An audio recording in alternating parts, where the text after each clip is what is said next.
One of the worst losses I can remember the Cleveland Browns have ever incurred. It happened today.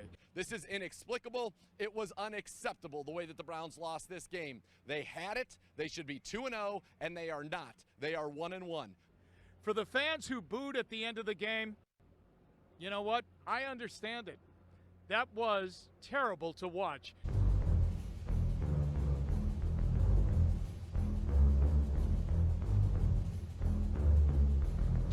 I'm not sad.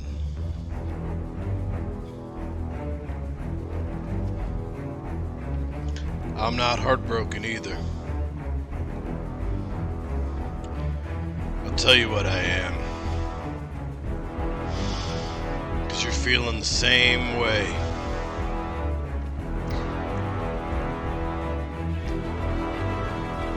I'm pissed. I'm angry.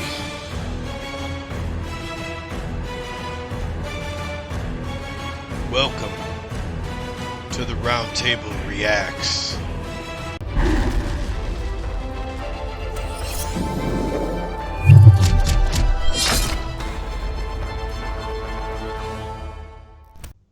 I'm embarrassed.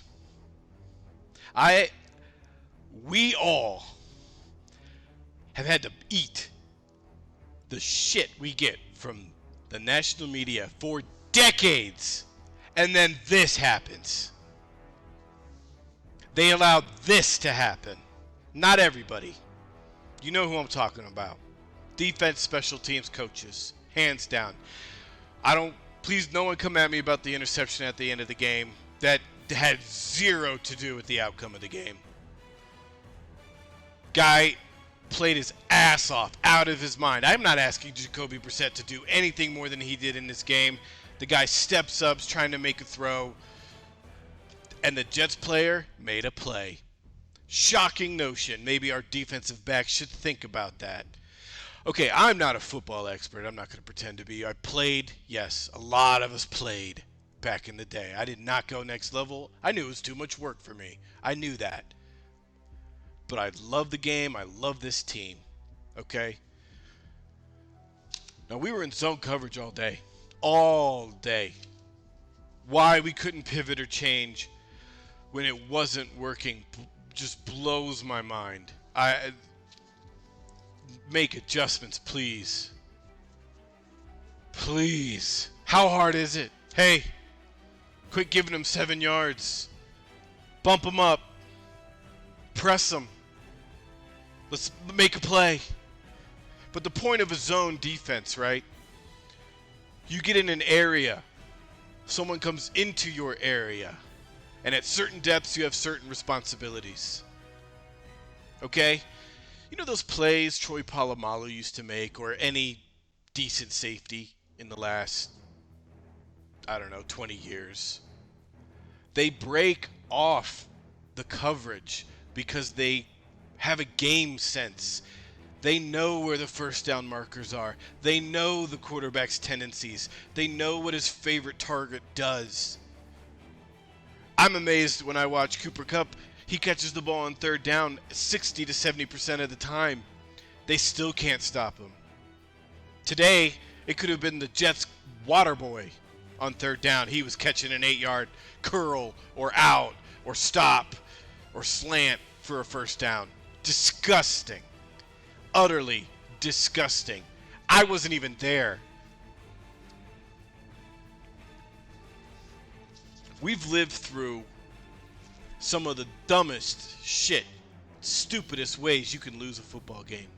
I'll just rattle off some quick ones. Dwayne Rudds Helmet Toss loss. Stupid way to end a game. Go Browns, right? If I remember correctly, we were lucky to be in that game in the first place. I think we came from behind, and so whatever, right? We're in the playoffs against the Steelers. Kelly Holcomb's playing out of his gourd. Dennis Northcutt drops third down conversion pass that would have iced the game. We lose to the Steelers.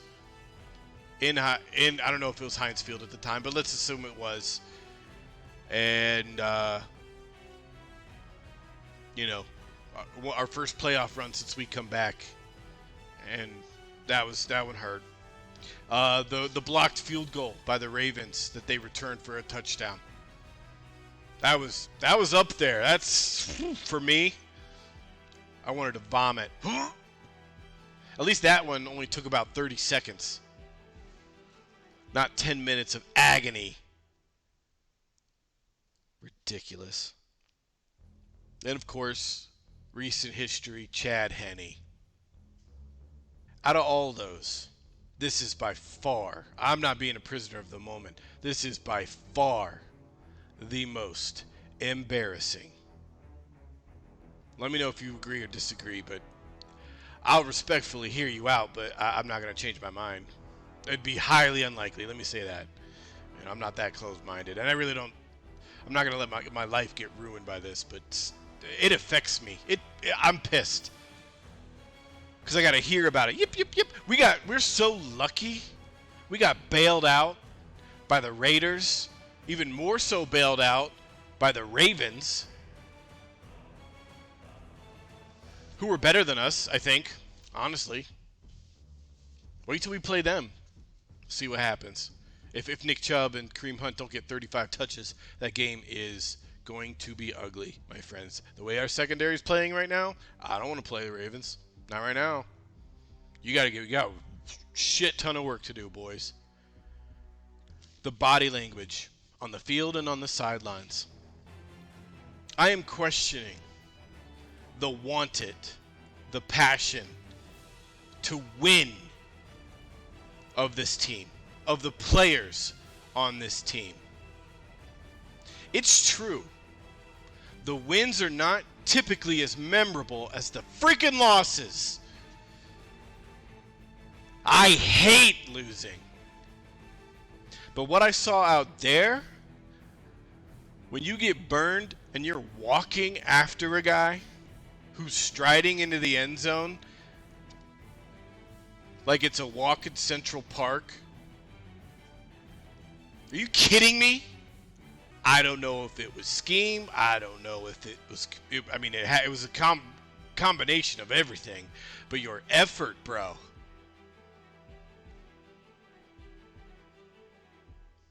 It wasn't there, and I'm pissed about it. There are 3 players I'm perfectly fine with. Start off with Jacoby Brissett.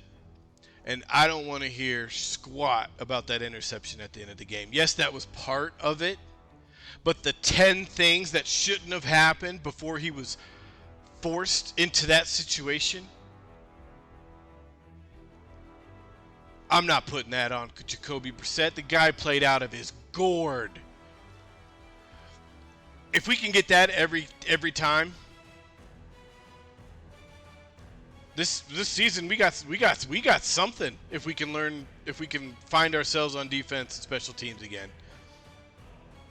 Special teams again, because it was just, I'm thinking it was a fluke. Was it awful, inexcusable? Absolutely. But I've seen enough of the special teams over the years with our special teams coach to know that this is an outlier for them.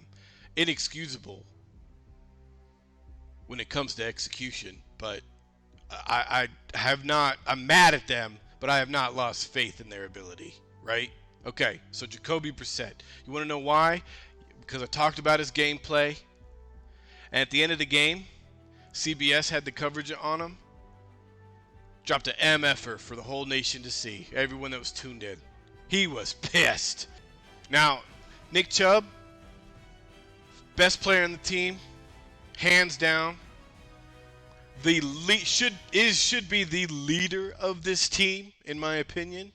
Now, I know he doesn't talk much, but after that, that's your moment, Nicholas.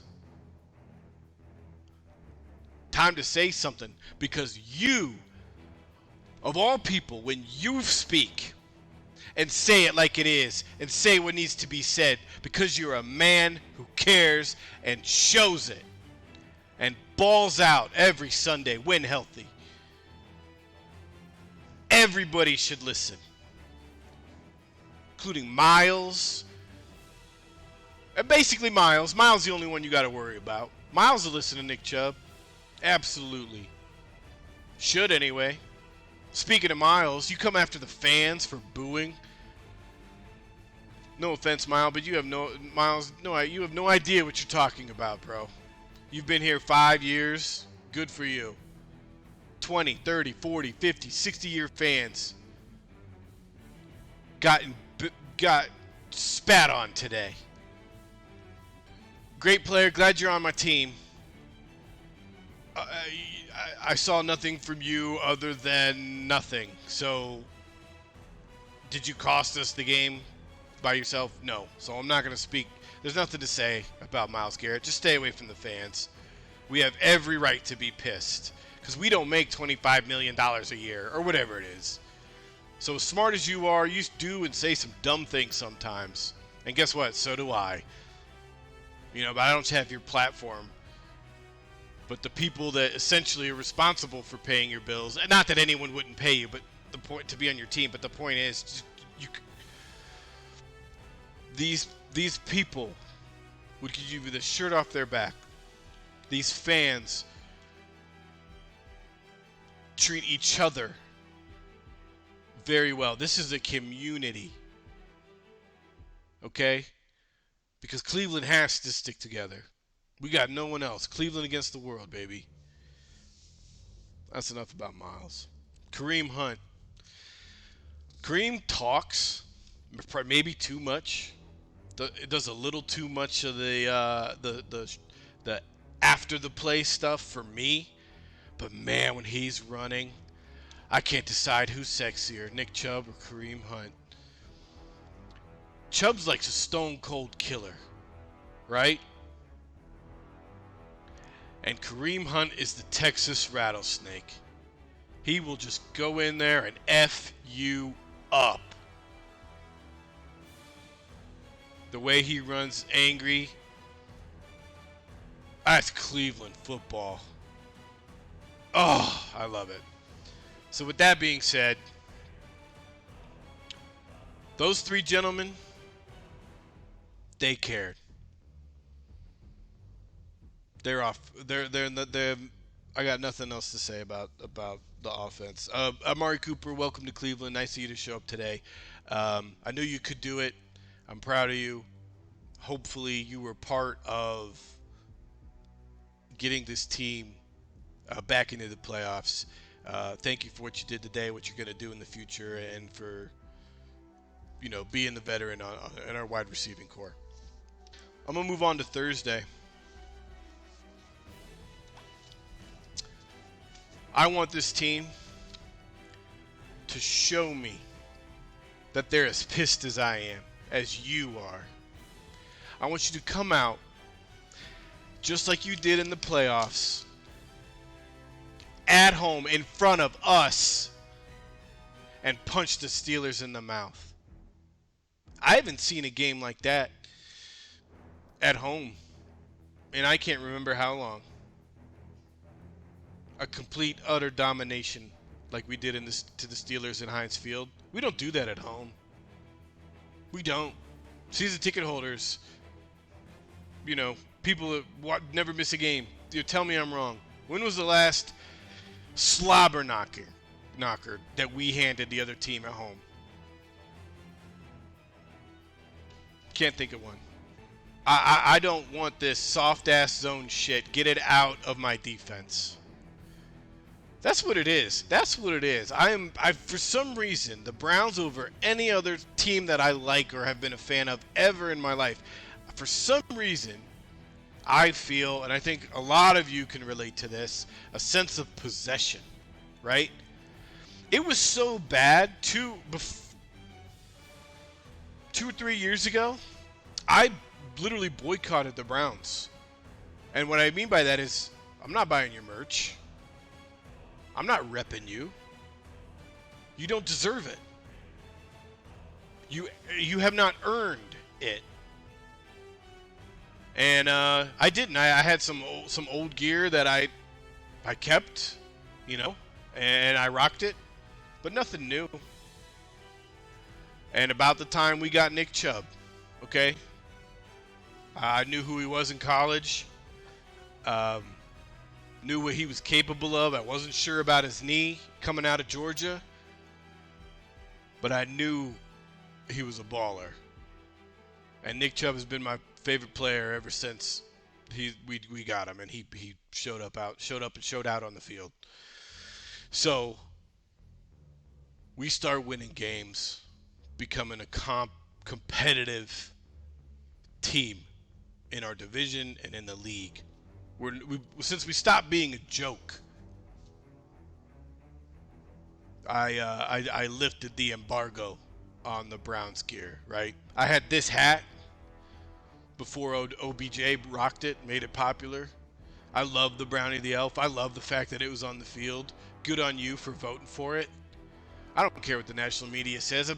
We've all been dealing with that shit for decades. Get out of here. If you don't know, don't talk about it.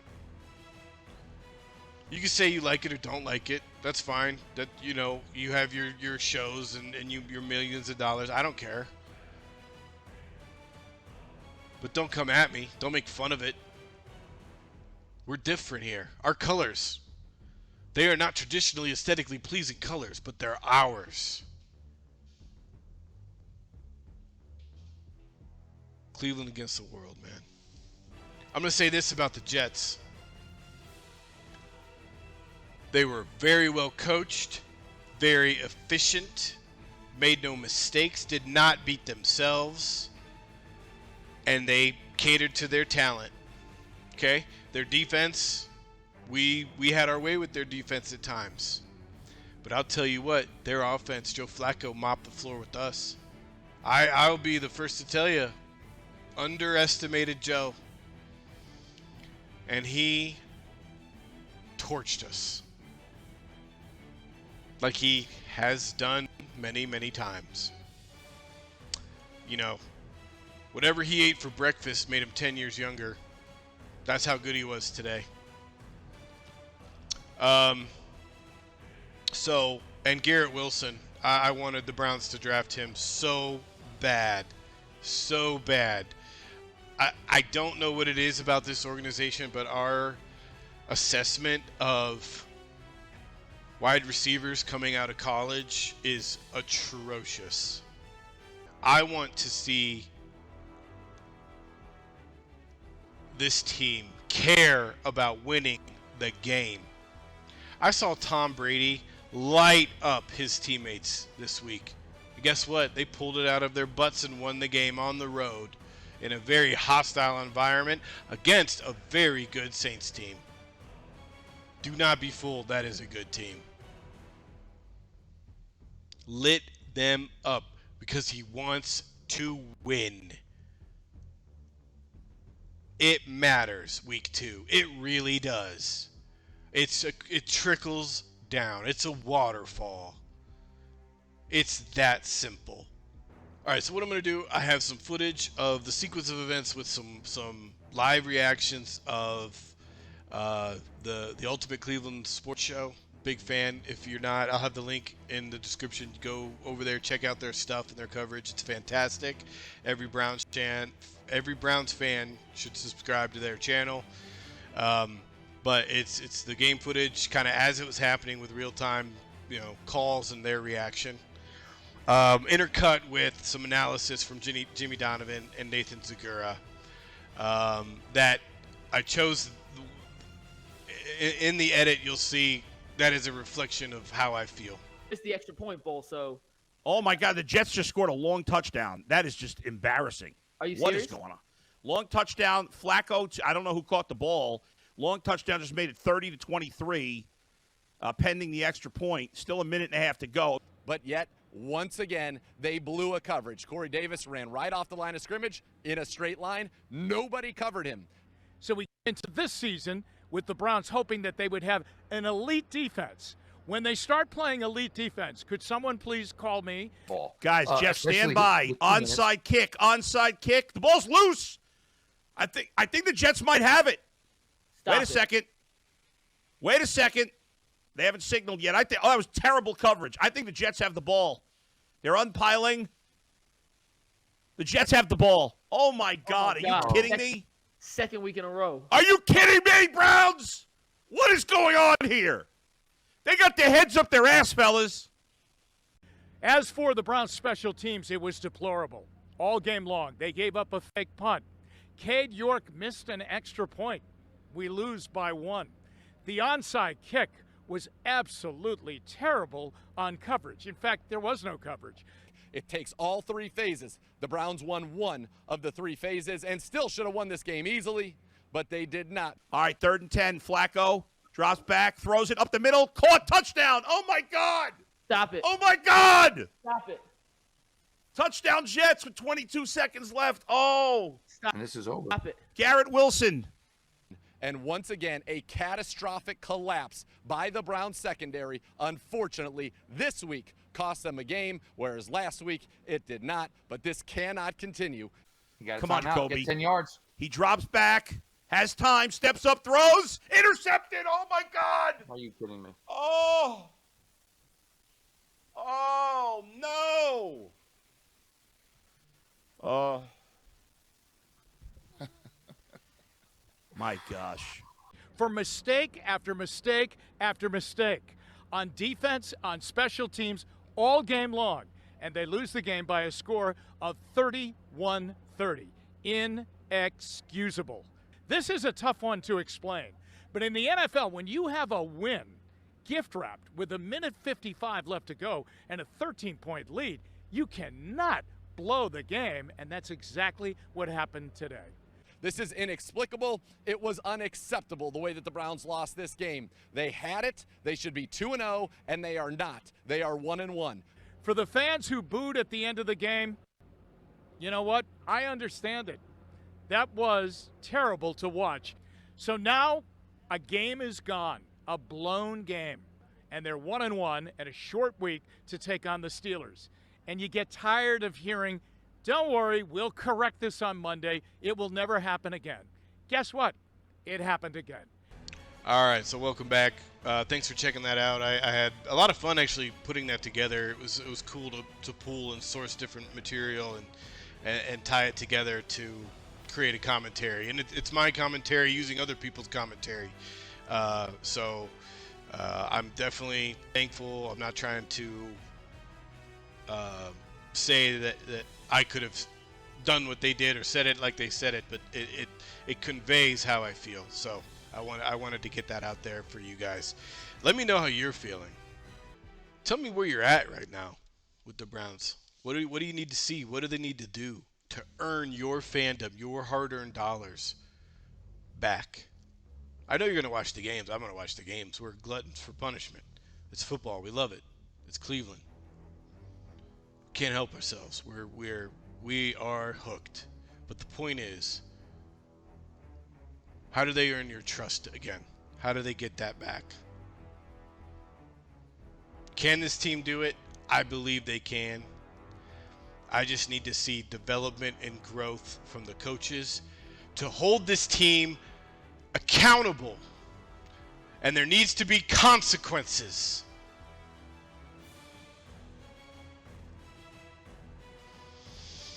I got mad again.